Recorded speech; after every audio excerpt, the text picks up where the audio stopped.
From your local news leader, this is 13 News at 11.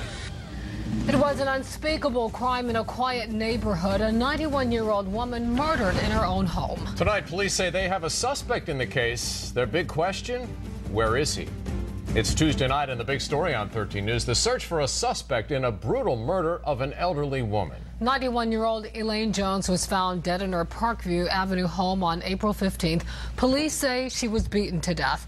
After dozens of interviews, authorities now say 61-year-old Davy Lewis Alexander is their suspect, and he is on the loose. The night team continues to gather new details on this story for you. Brian Farrell is live in the newsroom. And Brian, police say the suspect and victim knew each other. They met through the church, both attended at one point, and I say at one point because Alexander basically got kicked out. He has a criminal history in a couple of states, and police are adding more charges to that. Someone who once studied to be part of the clergy. Go back 8 or 9 years, you find a person now wanted for murder, training to be a minister. Davy Alexander's studies took place at Mount Lebanon AME Zion Church, the place where Elaine Jones worshipped. Police believe that was the connection between the accused killer and the 91-year-old, a congregation that dropped Alexander from its minister program. The pastor at the church at that time dismissed him, and so we cut ties with him. Tony Henderson is the pastor now. He never met the requirements to become a minister in our church, and he moved on, and the church obviously moved on from that also. Henderson explains there had been murmurs Alexander was involved in questionable activities while attempting to become a minister. In addition, a number of seniors in the congregation say Alexander contacted them for money and other forms of help back then, even recently. After Jones's murder and funeral, one member confided in the pastor. Mr. Alexander had called to ask if he could come to her home, and this was at a late hour, about 11:30 at night or something, and she refused that. Tuesday, police said Alexander took things from Jones's home in April when the murder took place, but they don't say if they think burglary was the reason he was there that day. Investigators knew Jones, as many in Elizabeth City did, a retired teacher, a fixture in the community, a 91-year-old killed in her home, possibly by someone she knew. We just continue to work the case as hard as we've been doing ever since it occurred, and we build the best case that we can. She's lived a full life. Life could have been much fuller if this sad event did not happen to her.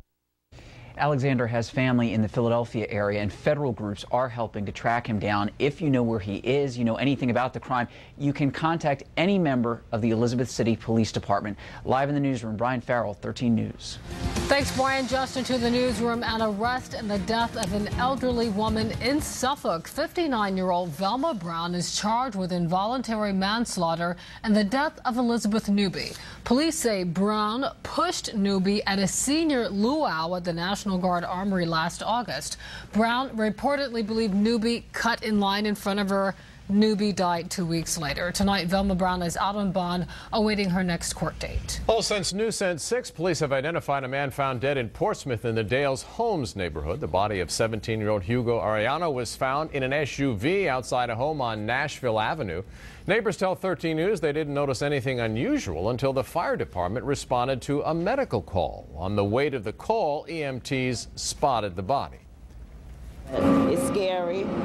It's also a wake-up call to the neighbors to be aware of your surroundings, you know, what's going on in your neighborhood, and it can happen anywhere.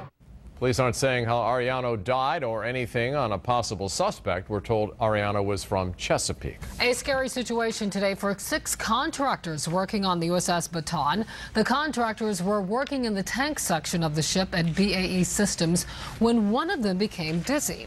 Officials say about the same time, carbon monoxide alarms went off. All of the workers were rushed to Centera Lee Hospital to be treated in hyperbaric chambers. Well, they're young and healthy fellows without a lot of medical problems, and that's definitely in their favor. So their prognosis is excellent. They got themselves out of the environment right away, got themselves on oxygen right away, and are getting the standard of care treatment here. So I think that they're going to do just fine. It's expected that all of the workers will be released tonight, but will be readmitted for more time in the chamber tomorrow. The tank where the work was being done will also be monitored for safe CO levels. New from the night team, the budget battle is over in Virginia Beach. The city has settled on a spending plan, but not without plenty of controversy. Schools! Save our schools! Save our Council was greeted by dozens of protesters this afternoon, upset the city is using school reserves for projects like a rec center and an animal shelter. But tonight, things appear to be sorted out. The night team's Wayne Carter joins us now live with more. Wayne? Well, David, most police positions were saved, property taxes down, new rec and animal shelters. But then there's the issue of the school board savings account. Parents, teachers, even school children stood on the front lawn of City Hall fired up. I am a special education teacher assistant. I just started my 19th year. I am making $19,842 and I bring home $1,200 a month. Can they live on that? When's the last time you got a raise? I don't remember. Class size, salary, and special ed programs are their main worry. Bottom line, they feel education should be the city's top priority. But I didn't move to Virginia Beach because of an animal shelter or the big buildings that they have or the town center. I moved to Virginia Beach so that my daughter could have a good education. Right on! Inside City Hall, similar sentiments. We don't want you to cut our teachers' salaries or fire them because they work too hard. I love my teachers. City council members insist this budget fires no one and gives the school board everything it asked for. The $8.8 million these folks are angry about is coming from a savings account. Council members say the money was extra and using it hurts no one. And I'm not willing to maintain taxes that aren't necessary because somebody wants to squirrel away a bunch of money in a surplus fund. We thought we were going to lose a lot more police officers. We thought our libraries were going to be closed on Sundays. We've been able to put so many of those things back into place. And in the end, the city council voted to approve the budget plan. All of the council members voted in support of it, with the exception of Bill DeSteff. He wanted to break down the budget line by line, vote for some things and not vote for others. The mayor wouldn't allow it, and in the end, they just went on, did the vote without him. The city clerk says she doesn't even know how to record that vote. Live with the latest tonight, Wayne Carter, the 13 News Night Team. Thanks, Wayne. Portsmouth Mayor James Hawley says he's not leaving office without a fight, even if there are thousands of people who want him out. Today, he filed a legal challenge against a recall petition filed last week. Hawley claims many of the nearly 9,000 signatures are not legit. A May 27th hearing has been set to determine if the effort can go forward. Hawley's critics want him removed for using city employees to run personal errands. An update now on yesterday's huge fire at a condo complex in Virginia Beach. Investigators tell 13 News they're waiting for lab results to determine what caused that fire. 4 families at the Breakers Court condos lost everything in yesterday's morning fire. Officials say it could be several days before the lab results are back, but it has been mentioned the fire may have started outside of one of the buildings. A meeting of the minds today in Charlottesville, all to talk about a loophole in a law in connection with the murder of a UVA student. Governor Bob McDonnell met with UVA President John Castine. The two talked about the case of Yardley Love. Her ex-boyfriend George Hughley is accused of killing Love. Castine said he was never made aware of Hughley's previous run-ins with the law, and he blames that on a gap in communication between law enforcement and universities across Virginia. In the wake of a tragedy, how can we do things different? How can we do things better? How can we improve campus safety so that every young person goes to college to be able to pursue the American dream, to be able to... UVA is also conducting an internal investigation into how information about Hughley's past was handled by the university. Some new criticism of the possibility of an aircraft carrier leaving Hampton Roads. The Government Accountability Office report attacks the Navy's decision to move a carrier to Mayport, Florida. The Navy says its decision to spread out the carriers is based on national security concerns, but the GAO says the Navy hasn't said how the risk was measured or detailed the basis for its decision.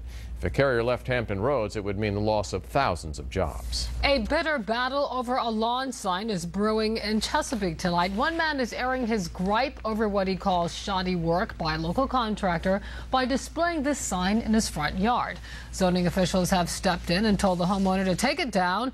The feud is over a heat pump installed by the Ingrams. Rusty Carter said the pump drove up his electricity bill and he had to pay another contractor to get it fixed. Just the meter was just spinning crazy.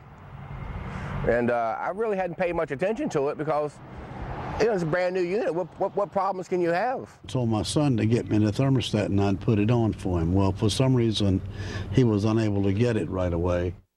The Ingram said they did all they could to try to resolve the issue. The Chesapeake Zoning Department says Carter must take down the sign by June 23rd or face a fine. Coming up on 13 News at 11, the First Lady puts her fight against childhood obesity into high gear. Plus, talk of a dangerous stretch of road in Chesapeake getting big money for safety improvements. Could other roads in the area see the same treatment soon? Also, a major grocery store chain faces allegations of price gouging. Have you been overpaying at the supermarket? And if you've heard of airlines losing luggage, what about a pet? Hear what happened to a couple when the Delta lost a dog.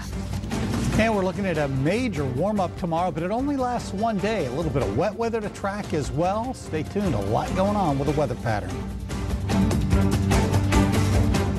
Bullies. 13 News investigates this growing problem in elementary schools. A problem that led to an 8-year-old to try and commit suicide. Why is nothing being done? I would report it and the schools would brush it off. Bullies in elementary school. Thursday on 13 News. The Tournament of Champions is in full swing, and these cerebral superstars are competing for the crown. And 250 grand, now that's a jackpot. It's the Tournament of Champions on Jeopardy! Weeknights at 7:30 on WVEC-TV 13.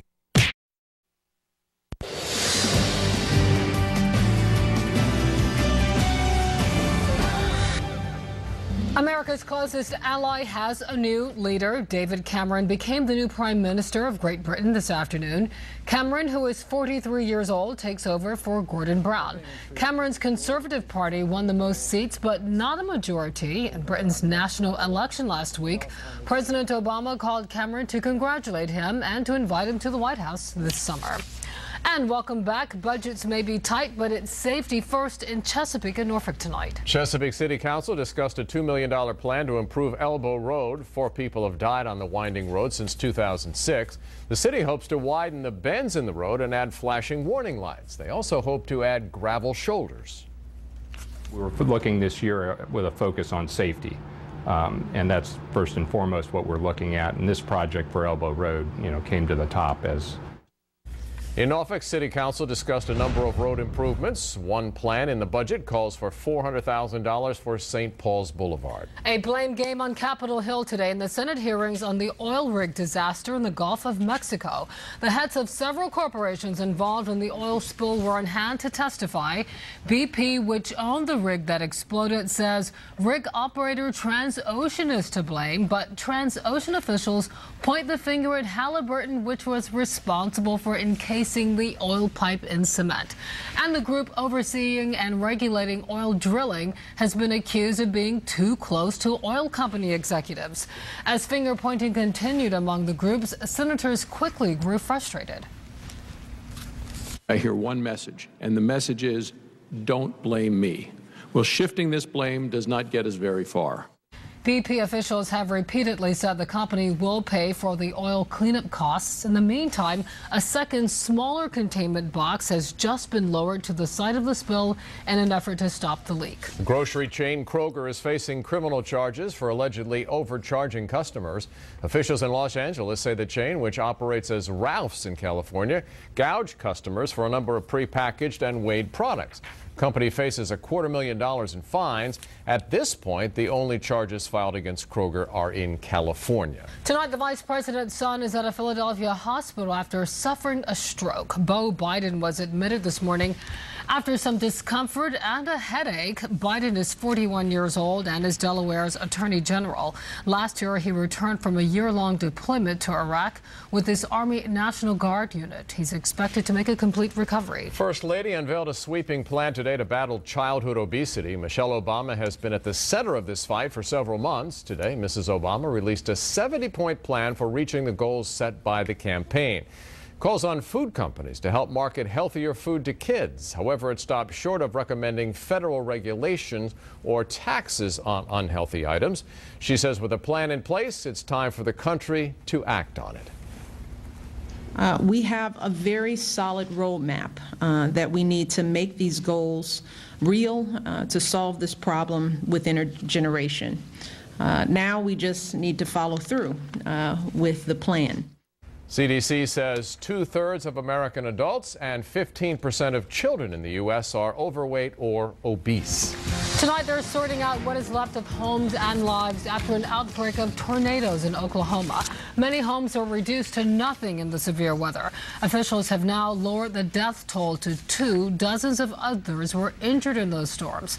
A state of emergency has been issued in 56 counties across Oklahoma, and the governor is already looking to a full recovery. I want Oklahomans to know that we are doing everything we can to help them recover. We've got a very difficult period over the next number of days and weeks. The damage that we saw will take, in some cases, months to recover from and to clean up. One piece of incredible video from these storms is out tonight. A van driving down the road gets caught up in a tornado and it's flipped over like a toy. There is no word on whether that driver was seriously hurt. Now, your 13 News Weather Authority forecast. Here's Chief Meteorologist Jeff Lawson. If you did not like today's chilly temperatures, just wait until tomorrow. It's going to turn warm, in fact, warmer than normal.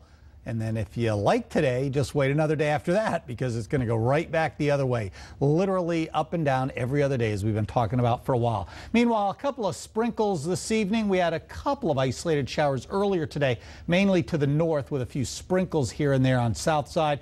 And then another round of sprinkles tried to come through during the evening hours. When I was out to dinner, right about in there, I saw just about 10 or 12 raindrops hit the windshield. That quick-moving light system is out to sea now. So here's the rest of the forecast, mainly for the Outer Banks, but in a couple of spots also. There could be a very, very isolated, very brief and light shower. Otherwise, just breezy and mild tonight. Lows down to about 58 and a brisk wind out of the south-southwest. Should keep temperatures very mild. Now, the rest of the forecast, again, calls for big swings in temperature, and let me talk more about those. The first round of precipitation, again, came through mainly in some of the northern areas today. Just a trace of precipitation in most locations on the south side, if that. And now that new little weak batch came through this evening. Tomorrow, did you see that warm front out through the Appalachians? That's lifting to the north as a result. You can see we're going to start off and have some sun at times tomorrow. I'm going to call it variably cloudy because it'll be a little cloudier late in the day than early, and we'll have, not in all locations again, but just a scattered area of showers or even a thunderstorm trying to pop up late tomorrow afternoon, tomorrow evening into the overnight. And then on Thursday, second day in a row now, the computers are trying to indicate it is going to be clear. I think we're still looking at a pretty good chance of a couple of showers. Certainly not a thunderstorm with that cool wind out of the north. It'll be much too stable in the atmosphere for that. And then getting into Friday, we should see sort of a mixture of sunshine and cloudiness. Very slight risk of a shower as well. Temperatures holding generally in the 50s or 60s. A little bit of a range here on the regional look. As we widen the perspective, you'll notice that we do have some warmth obviously out there. And with temperatures expected to be in the 80s tomorrow, it's this batch of warmer temperatures that's going to slide in here on those southwesterly winds. And then the next day cool off with some of these cooler conditions to our north. Right now, 61 and 63 respectively, south side and peninsula. Winds out of the south, a little bit brisk, 12 miles per hour. Made it up to 65 today, way below normal. Last night's low also below normal at 47. Tonight then 58. For most of us, just breezy and mild. Tomorrow, 83, variably cloudy. Couple of showers or a storm possible. Not an all-day rain and not everywhere. Just a few of them scattered around late in the day and in the evening. Chance of them on Thursday, not a definite thing, but much, much cooler, 69. Friday up to 88, almost 90 for inland areas. Saturday back down into the 70s and clearing out again. Quite a yo-yo there, Jeff. It is, yeah, up, down, up, down. Right, thanks much. Thanks. And next from the night team, the waiting game may be getting longer for people who want the iPhone but without AT&T. Find out the major thing holding up the process. And long weekends for hundreds of students in the Midwest are on the way, but with the good comes the bad. Today's weather segment is brought to you by Michael & Son Services.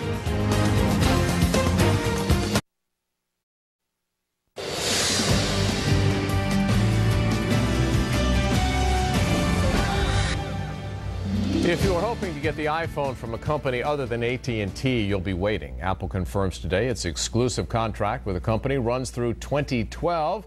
That doesn't mean things wouldn't change, but many legal hurdles would have to happen for Verizon to get the iPhone. The deal between Apple and AT&T was signed back in 2007.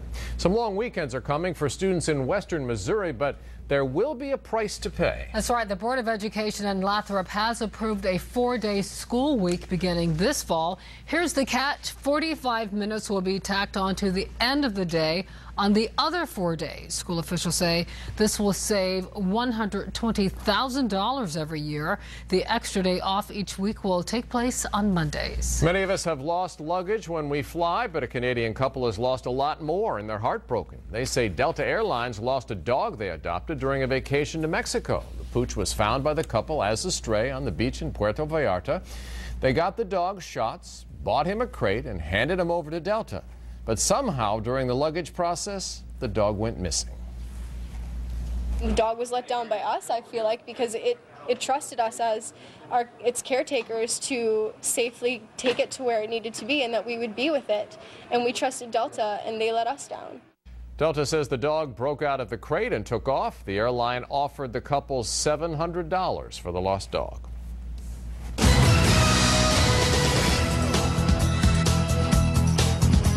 When it comes to half marathons, it looks like Colonial Williamsburg is going big time on us. I wouldn't expect anything less. The event is called Run for the Dream. They unveiled plans today at the press conference. The inaugural race will be May 21st and 22nd of 2011. On the Saturday, an 8K run and walk. Then on Sunday, the half marathon. It benefits the Achievable Dream School for At-Risk Youth on the Peninsula, and also Wounded Warriors program is going to be a part of Colonial Williamsburg. The race will be run also on the Colonial Parkway. They hired Boston Marathon director Dave McGillivray to run it. The course itself, I think, from a historical perspective, has everything that you ever wanted to have in a course. Aesthetically, it's runner-friendly in terms of the topography. So just that alone, I think, will be an attraction. It's going to make it a success because it's a beautiful route. And it's a great time of the year, and it's a great opportunity for people to come to a place where there's more to do than just to participate in the marathon. And you put all that together, I think people will come and take advantage of the destination in really big numbers.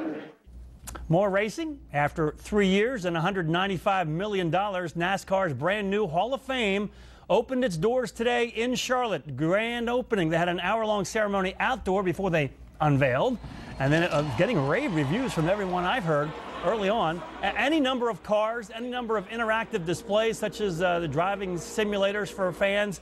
First class of inductees gets enshrined next week, but of course Richard Petty was there today.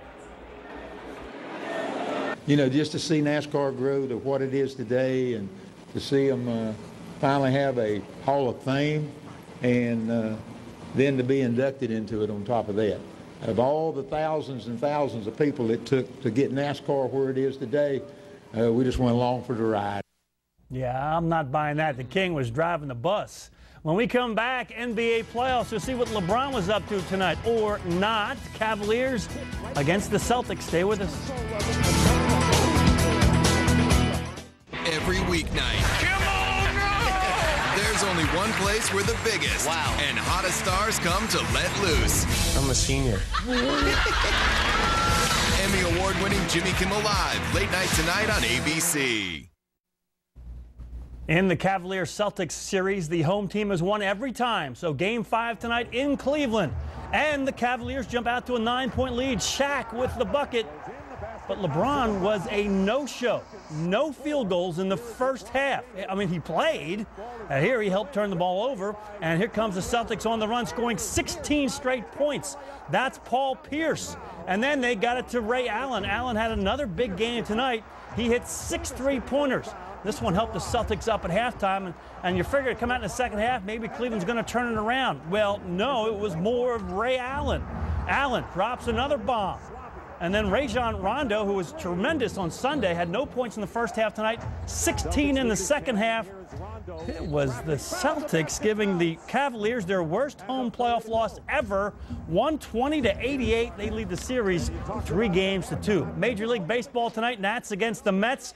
Adam Dunn takes one deep early on. The Nationals look like they're going to take the Mets in 2 games in this series, 6-1 in the 8th inning. And then Chris Carter, just called up from the minor leagues, doubles in the go-ahead run, 6 runs in the 8th inning for the Mets. They beat the Nationals 8-6. The Tides beat Syracuse tonight 5-3, and that wraps up our edition of Sports This Week. All right, thanks so much, Scott. And that is 13 News at 11. Nightline is next. And 13 News Daybreak, of course, starts at 5 o'clock tomorrow morning. The latest headlines always available online. Good night.